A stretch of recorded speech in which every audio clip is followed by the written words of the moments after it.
Page 15 has a further practice calculation which is a little bit trickier, and this video will show you how to work through this trickier calculation. Once again, to calculate the titer values, you need to take the final reading, in this case 21.50, and subtract off your initial reading, which is minus 0.50, which gives us a value of 21, and record that in the table like so. And you proceed to do the three other titer calculations, always taking the final titer and subtracting off the initial titer, and record your answers to 2 decimal places. Pause the video, and then when you resume you'll see my answers for each of those titer values. So these are the titer values that I have got. Moving forward, we now need to calculate the average, and the average is only calculated using concordant readings, which are titers that fall within a range of 0.3 mils of each other. We can see that 21.00 is 0.6 mils away from 20.4 and 0.7, so that value there will be excluded when you do the average. To do the average, you add the values together. In this case, 3 values are being added together, so we divide by 3. Always record the average to 2 decimal places to be consistent with the readings that you were taking, which were also read to 2 decimal places. It's about being consistent with the same number of decimal places. You will not be instructed to do so, but you are needing to remember the good practice is now to convert it into litres, so you don't forget to do that at a later stage. Moving forward to the second question, and this time they are asking us to calculate the amount of sulfuric acid. Now, caution is required. To calculate the amount, we need the concentration and we need the volume. Note that the volume we have just found above in question 1 is for sodium hydroxide, not sulfuric acid. And that's why this question is a little bit trickier. You need to be aware of what the values are. So the titer values was the sodium hydroxide. If we go to the beginning of the question, you can see here that they instructed us with the details, and they told us 25 ml aliquots of sulfuric acid.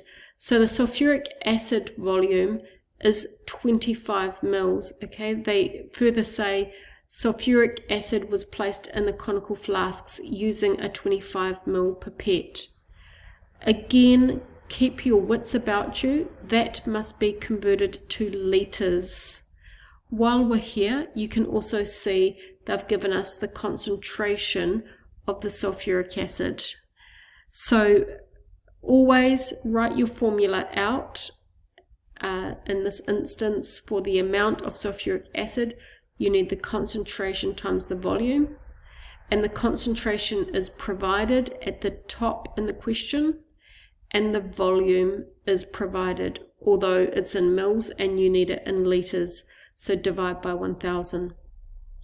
When you multiply these two values together, you'll get 0.002625. It is good practice to record to 3 significant figures, and you must put your units in, but do keep the full value in your calculator for the preceding calculations that we need to do next.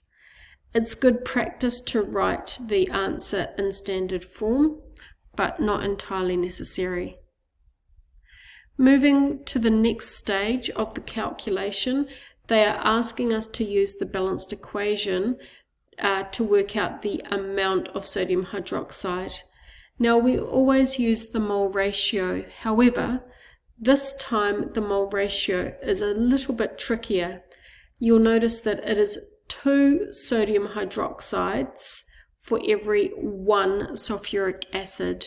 So what that means is that the number of sodium hydroxides will be double the amount of sulfuric acids. Okay, so you would take the amount of sulfuric acid, the 0.002625, like the whole number that's in the calculator, and you multiply it by 2. That's the mole ratio, 2 over 1, which is effectively 2. And that gives you the answer for the amount of sodium hydroxide, 0.00525, which is the equivalent of 5.25 times 10 to the negative 3 in standard form. Okay, so you are needing to double. Every 1 sulfuric acid requires 2 sodium hydroxides, so that's why it's doubled. Students do find that concept tricky to get their head around, so don't be alarmed if you're one of these ones that doesn't get it immediately. Into the final calculation, which is then to calculate the concentration of the sodium hydroxide. They do tell us to use the average titer volume because that was the sodium hydroxide that was in the titers, and we need to therefore recall that it's going to be the amount over the volume. We've got our amount here and the volume is the average titer. So substituting those values in, you've got the 0.00525 moles, that is the amount, and now divide by your average titer that we calculated back here in this step. Okay, but remember that we need the volume in litres, so that is where